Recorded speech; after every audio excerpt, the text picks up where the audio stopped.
વિદ્યાર્થી મિત્રો, અર્થશાળામાં આપનું હાર્દિક સ્વાગત છે. આપણે આજે ધોરણ 7 હિન્દી વિષયમાં 1 થી 6 પાઠ તો આપણે શીખી ગયા છીએ, બરાબર. હવે આજે આપણે 7મો પાઠ શીખીશું. તો વિદ્યાર્થી મિત્રો, તમારો આ 7મો પાઠ જેનું નામ છે ઢૂંઢતે રહ જાઓગે. ઢૂંઢતે રહ જાઓગે. તો આ શું છે કહેશે કોઈ? હા, તો અહીંયા આપણને ઉખાણા આપેલા છે. તો ઉખાણાને આપણે હિન્દીમાં શું કહીશું? पहेलियाँ. बरोबर. तो पहेलियाँ मनोरंजन के साथ दिमागी कसरत भी कराती है, यानी कि पढ़ाई के साथ हमारा मनोरंजन भी होता रहता है. तो विद्यार्थी मित्रों, विद्यार्थियों का मन तरोताज़ा बना रहने के लिए हमें यहाँ 7 पहेलियाँ दी गई है. साथ ही बच्चों की कल्पना शक्ति और तर्क शक्ति को बढ़ाने के लिए भी पहेलियाँ उपयोगी होती है. पहेलियाँ रोचक, मज़ेदार होने के साथ भाषा विकास में भी सहयोग देती है. पहेलियाँ हमें शब्द, वाक्य के विशिष्ट प्रयोग से भी अवगत कराती है, यानी हमें शब्दों से, वाक्यों से उस वाक्यों के विशिष्ट प्रयोग करने की जानकारी देती है. तो हमारे पाठ में ऐसी ही कुछ पहेलियाँ दी गई है जिसका हम आज अभ्यास करेंगे. तो मैं आपको चित्रों के द्वारा यहाँ पर दी गई 7 पहेलियों को मैं चित्रों द्वारा आपको समझाऊंगी. आपको ध्यान से सुनना है और देखना है. तो इकाई 7 ढूंढते रह जाओगे એટલે કે શોધતા રહી જશો. पहेलियाँ यानी उखाणा. આપણે ગુજરાતીમાં શું કહીશું? ઉખાણા. तो नंबर 1, सोने की वह चीज़ है पर बेचे नहीं सुनार. तो जो અહીંયા સોનીનું ચિત્ર આપેલું છે, બરાબર, कि सोने की वह चीज़ है पर बेचे नहीं सुनार, मोल तो ज़्यादा है नहीं बहुत है उसका भार. तो અહીં શું કહેવા માંગે છે कि वह सोने की वस्तु है. तो અહીંયા સોનું એનો 2 अर्थ થાય છે. सोना, यहाँ शब्द है सोना. तो सोने के 2 अर्थ होते हैं, बराबर. एक तो हम जो नींद लेते हैं वह सोना, और दूसरा जो एक धातु है. तो यहाँ हमें क्या बताया गया है कि वह सोने की वस्तु है परंतु उसे सुनार नहीं बेचता. उसकी कीमत तो अधिक नहीं है. मोल यानी कीमत, मोल तो ज़्यादा है नहीं, यानी कि उसकी कीमत तो अधिक नहीं है पर उसका वज़न अधिक है, यानी कि उसका जो भार है, भार यानी वज़न, तो जो उसका वज़न है वो बहुत है. तो उसका उत्तर क्या आता है? 4 पाई. बराबर. तो इस पहेली का उत्तर क्या होगा? 4 पाई. 4 पाई यानी पलंग. अब दूसरी पहेली देखते हैं. एक नगर में ढेरों चोर, चोरों का मुंह काला, पूंछ पकड़कर खींच दो, झट हो जाए उजाला. तो इस पहेली में हमें क्या देखने को मिलता है कि एक ऐसा नगर, नगर यानी शहर, एक ऐसा नगर है, शहर है जिसमें बहुत से चोर रहते हैं. उन चोरों का मुंह काला है और उनकी पूंछ पकड़कर खींचने से फौरन प्रकाश हो जाता है. तो इस पहेली का उत्तर होता है माचिस. माचिस बॉक्स. बराबर. ठीक है. अब हम देखते हैं तीसरी पहेली. पानी मेरा बाप, पानी ही मेरा बेटा, मुँह ऊपर करके देखो, मैं सबके ऊपर लेटा। तो ये हमारी तीसरी पहेली क्या कहती है? आओ हम इसे देखते हैं कि पानी मेरा बाप है और पानी ही मेरा बेटा भी है। मुँह ऊपर उठाकर आकाश की ओर देखोगे तो मैं सबके ऊपर लेटा दिखाई दूंगा। ये पहेली क्या कहना चाहती है कि पानी ही मेरा बाप है और पानी ही मेरा बेटा भी है। आप अपना मुंह ऊपर उठाकर आकाश की ओर देखोगे तो सबके ऊपर मैं लेटा हुआ दिखाई दूंगा। तो इस पहेली का उत्तर क्या है? बादल। हम आकाश में देखते हैं तो हमें क्या दिखाई देता है? बादल। अब चौथी पहेली, खुली रात में मैं पैदा होती। तो અહીંયા બે વાર મેં છે, એક માત્રવાળો મેં અને બે માત્રવાળો મેં. તો અહીંયા ખુલ્લી રાત મેં પેદા હોતી એટલે અહીંયા બે માત્રવાળો જે મેં છે એ પોતાના માટે, મેં એટલે હું, બરાબર, પોતે. खुली रात में मैं पैदा होती, हरी घास पर सोती हूँ, मोती जैसी मूरत मेरी, बादल की मैं पोती हूँ. तो અહીંયા શું કહેવા માગે છે पहेली कि रात में जब आकाश साफ होता है, यानी कि आकाश में बादल नहीं होते, तब मेरा जन्म होता है। यानी रात में हम देखते हैं तो आकाश एकदम साफ दिखाई देता है। आकाश में क्या होते हैं? चांद और तारे। तो आकाश में हमें बादल देखने को नहीं मिलता, तब मेरा जन्म होता है। मैं हरी घास पर सोती हूँ, मेरी शक्ल मोती जैसी है, એટલે કે હું લીલા લીલા ઘાસ ઉપર સૂઈ રહું છું અને મારી શક્લ એટલે મોઢું, सूरत मोती जेवी छे। मैं बादल की पोती हूँ। पोती यानी बेटे की बेटी, बराबर। शक्ल यानी मूरत अथवा मूर्ति, मोढू, अने पोती एटले बेटे की बेटी। तो इस पहेली का अर्थ क्या होता है? ओस। ओस यानी क्या होता है? झाकड़, जिसे हम गुजराती में झाकड़ कहिए, बराबर। हिम बिंदु, हिंदी में हम इसे हिम बिंदु भी कह सकते हैं, ओस भी कह सकते हैं, અને ગુજરાતીમાં આપણે એને ઝાકળ કહીએ છીએ। આપણે શિયાળાની ઠંડી ઋતુ હોય અને સવારમાં આપણે ઉઠીને જોઈએ તો જે ઠાર પડેલો હોય, ઠારના કારણે જે ઘાસ હોય અથવા તો કોઈ પાંદડા હોય છોડ ઉપર તમને નાના નાના પાણીના બૂંદ જોવા મળશે, તો એને શું કહેવાય? ઓસ। अब देखते हैं पांचवी पहेली। इधर की बात उधर में करता, उधर की इधर में बताता, चुगलखोर पर कहे न कोई, सबके काम में आता। तो चुगलखोर यानी पीठ पीछे बुराई करने वाला, बराबर, चाड़ी करने वाला, है ना। तो इधर की बात उधर करे और उधर की बात इधर करे तो हम इसे क्या कहते हैं? चुगलखोर, कि ये तो चुगलखोर है, चुगली करने वाला है, बराबर।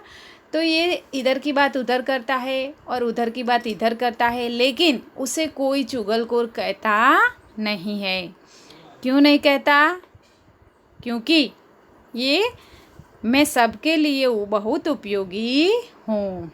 तो ये पहेली क्या कहना चाहती है कि मैं इधर की बात उधर और उधर की बात इधर करता हूँ, लेकिन मुझे कोई चुगलखोर नहीं कहता, मैं सबके लिए उपयोगी हूँ। तो उसका उत्तर क्या होता है इस पहेली का? टेलीफोन। उसके बाद की पहेली देखते हैं। सोने को पलंग नहीं, नहीं महल बनाए, 1 रुपया पास नहीं, फिर भी राजा कहलाऊं। तो इस पहेली का क्या अर्थ होता है कि सोने को पलंग नहीं, यानी मेरे पास सोने के लिए पलंग नहीं है, नहीं महल बनाए, और मैंने महल भी रहने के लिए महल भी मैंने नहीं बनाए, अपने लिए मैंने महल भी नहीं बनाए। 1 रुपया पास नहीं, मेरे पास 1 रुपया भी नहीं है। फिर भी राजा कहलाऊं, फिर भी मैं राजा कहलाता हूँ। मेरे पास सोने के लिए पलंग नहीं है, रहने के लिए महल नहीं है, मेरे पास 1 रुपया भी नहीं है, फिर भी मुझे लोग राजा कहते हैं। तो उसका उत्तर क्या होता? बोलो। शेर। हम इसे जंगल का राजा बोलते हैं ना, बराबर। तो सिंह जेने આપણે જંગલનો રાજા કહીએ છીએ। તો આ રીતે આપણી છઠ્ઠી પહેલી આપણે જોઈ। હવે 7મી પહેલી। 3 अक्षर का मेरा नाम, पानी देना मेरा काम, प्रथम कटे तो दल बन जाऊं, प्रथम कटे तो दल कहलाऊं, बीच कटे तो बाल कहलाऊं। तो આપણે પ્રથમ અક્ષર કાપી નાખીએ, એટલે કે 3 અક્ષરનું મારું નામ છે અને પાણી આપવાનું મારું કામ છે। જો મારો પહેલો અક્ષર કાપી નાખવામાં આવે તો હું દલ બની જાઉં છું। દલ એટલે ટુકડી, બરાબર, ટીમ। અને જો મારો વચ્ચેનો અક્ષર બીચવાળો એટલે કે વચ્ચેનો અક્ષર કાપી નાખવામાં આવે તો હું બાલ બની જાઉં છું, એટલે કે બાળક બની જાઉં છું। તો આ ઉખાણાનો ઉત્તર શું આવશે? બાદલ, બરાબર। તો આ રીતે આપણી આ પહેલી એ 7 પહેલી આપણને જ્ઞાન સાથે ગમ્મત આપે છે। તો તમારે પાઠ્યપુસ્તકમાંથી આ પહેલી વાંચવાની છે અને એના ઉત્તર મોઢે કરવાના છે। तो विद्यार्थी मित्रों, हमने ये 7 पहेलियाँ देखी।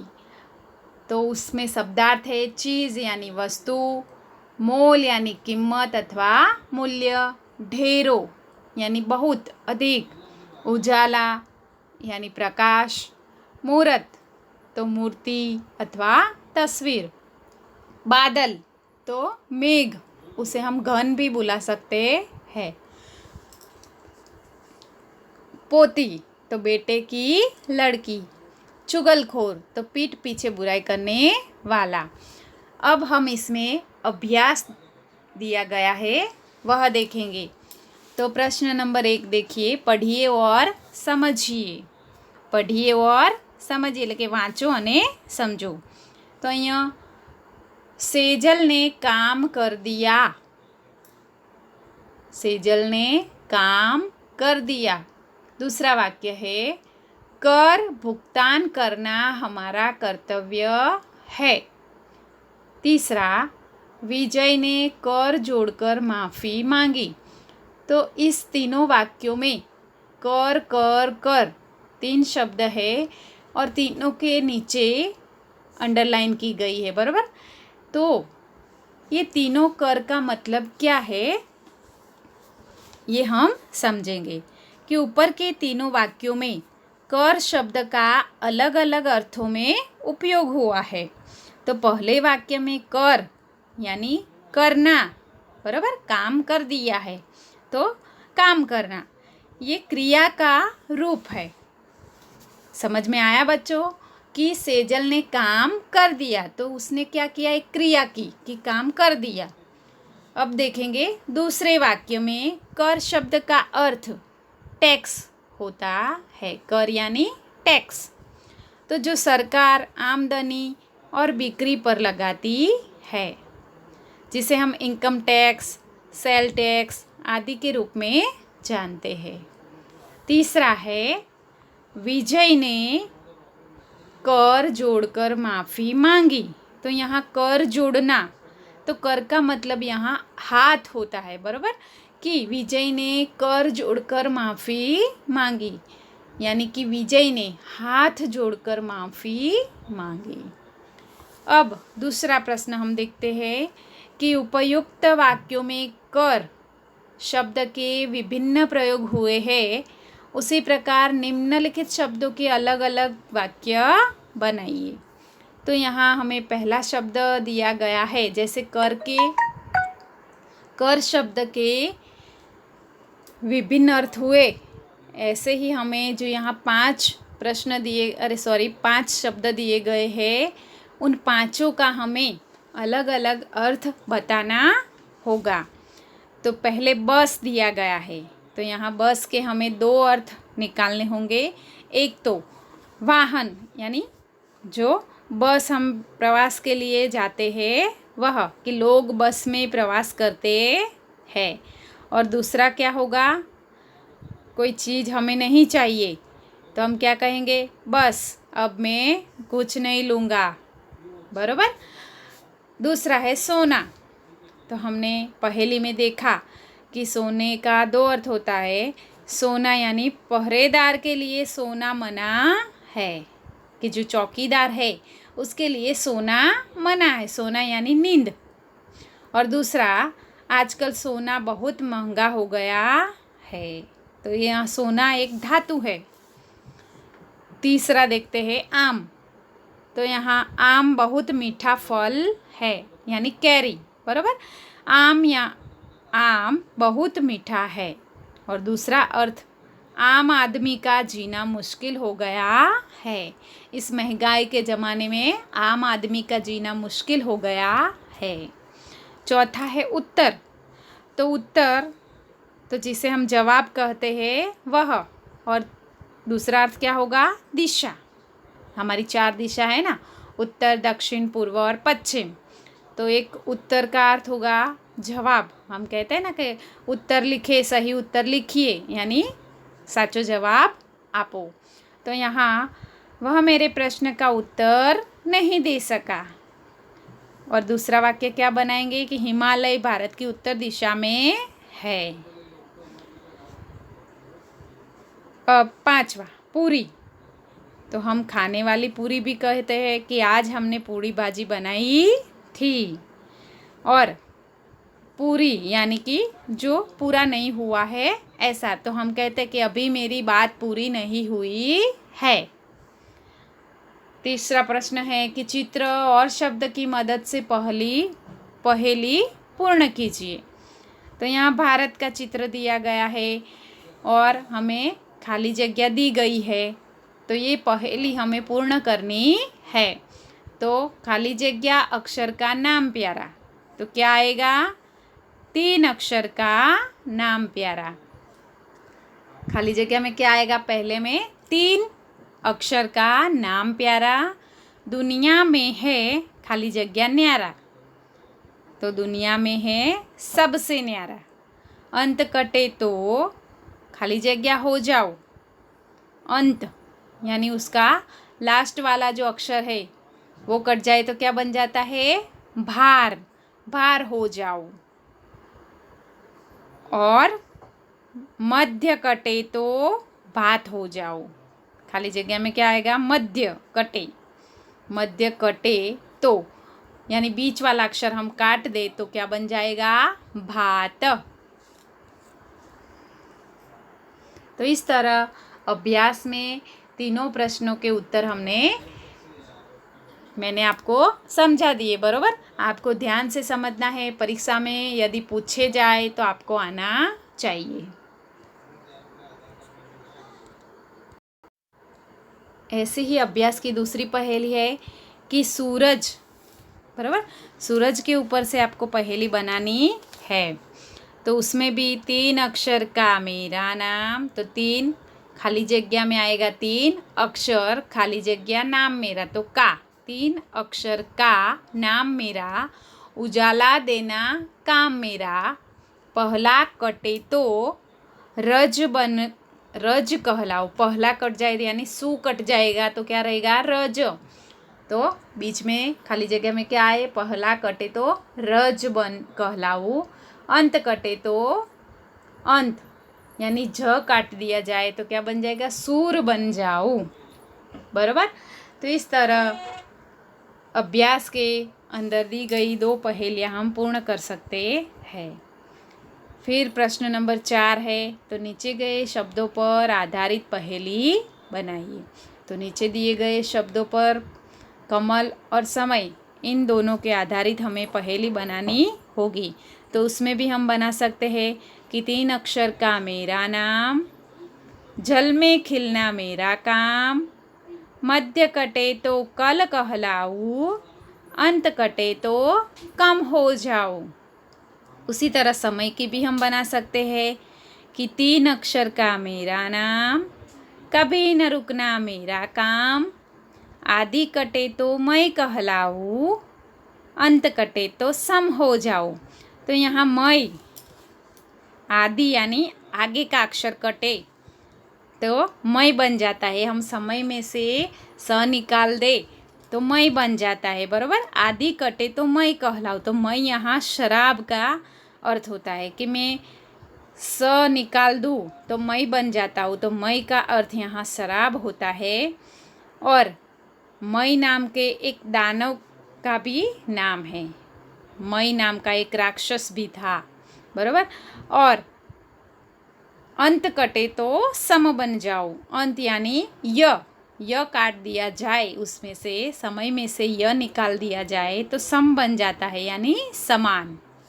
तो इस तरह अंदाज अपना अपना हम देखते हैं कि 5वां जो प्रश्न है अभ्यास का कि क्या आप मानते हैं कि फ़ोन चुगलखोरी करता है, कैसे।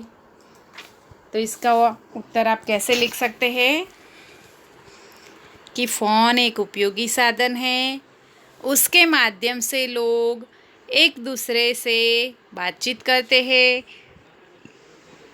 हालचाल पूछते हैं, फ़ोन द्वारा अपने सगे संबंधियों को शुभ अशुभ समाचार दिया जा सकता है। इस प्रकार फ़ोन शीघ्र संदेश पहुंचाने को सर्वसुलभ माध्यम है। व्यापार में करोड़ों का लेन देन फ़ोन द्वारा होता है। कुछ लोग अगर फ़ोन का उपयोग चुगलखोरी करने के लिए करते हैं तो ऐसा नहीं कहा जा सकता कि फ़ोन चुगलखोरी करता है। अभी हम घर बैठे हैं, कोरोना जैसी महामारी चल रही है। बराबर। तो इस समय भी फ़ोन हमारा कितना उपयोगी है ना, कि हम फ़ोन के माध्यम द्वारा अपनी पढ़ाई जारी रखते हैं, है कि नहीं, है ना। हाँ, तो इस तरह फ़ोन हमारे लिए बहुत ही उपयोगी है। अब देखते हैं हम स्वाध्याय के प्रश्न। तो उसमें भी पहेलियाँ बनाने के लिए दिया गया है। बराबर। कि पहला प्रश्न है पहेलियों को पूर्ण कीजिए। तो उसमें पहली पहेली है, तो उसमें क्या आएगा, पहली पहेली का शब्द क्या दिया गया है, काजल। तो ये काजल की पहेली हमें बनानी है। तो 3 अक्षर से बुलाते मुझे, खाली जगह में आप क्या लिखेंगे, 3 अक्षर से बुलाते मुझे, आँखों में है बसाते मुझे। आँखों में, खाली जगह में क्या लिखना है, आँखों में बसाते मुझे। अंत कटे तो काज कहलाऊं, अंत कटे तो काज कहाऊं अथवा तो कहलाऊं, मध्य कटे तो काल बन जाऊं। तो इस तरह काजल की पहेली हमने पूर्ण की। दूसरी पहेलियाँ, प्रश्न नंबर 2, पहेलियाँ बनाइए। तो दीपक और पहेली। तो उसमें दीपक के लिए हम क्या पहेली बना सकते हैं कि 3 अक्षर का मेरा नाम, उजाला देना मेरा काम, आदि कटे तो पक जाऊं, अंत कटे तो दीप कहलाऊं। और पहेली के लिए 3 अक्षर का मेरा नाम, दिमाग को उलझाना मेरा काम, आदि कटे तो बन जाऊं हेली, मध्य कटे तो प्रेम से पली। तो इस तरह पहेली बना सकते हैं। तीसरा प्रश्न है, बहुवचन में परिवर्तन करके वाक्य फिर से लिखिए। तो यहाँ पहला वाक्य है कि लड़की खेल रही है, तो उसका बहुवचन क्या हुआ? लड़कियाँ खेल रही है। दूसरा, लड़का पानी पीता है, तो लड़के पानी पीते हैं। किताब सुंदर है, तो क्या बन जाएगा? किताबें सुंदर है। वह जाता है, तो वह का बहुवचन क्या बन जाता है? वे जाते हैं। फूल खिला है, तो यहाँ खिला, इसके जगह क्या बन जाएंगे? फूल खिले हैं। तो इस तरह हमारे स्वाध्याय के प्रश्न आप लिख सकते हैं। तो इसके लेखन कार्य के लिए जो भी लेखन कार्य दिया जाए वो आपको ध्यान से लिखना होगा, ओके। और ये पहेलियाँ कैसे बनती है वो भी आपको सीखना होगा। ऐसे ही कुछ आपको यदि पहेलियाँ आती है तो वो भी आप लिख सकते हैं, ओके। बाय।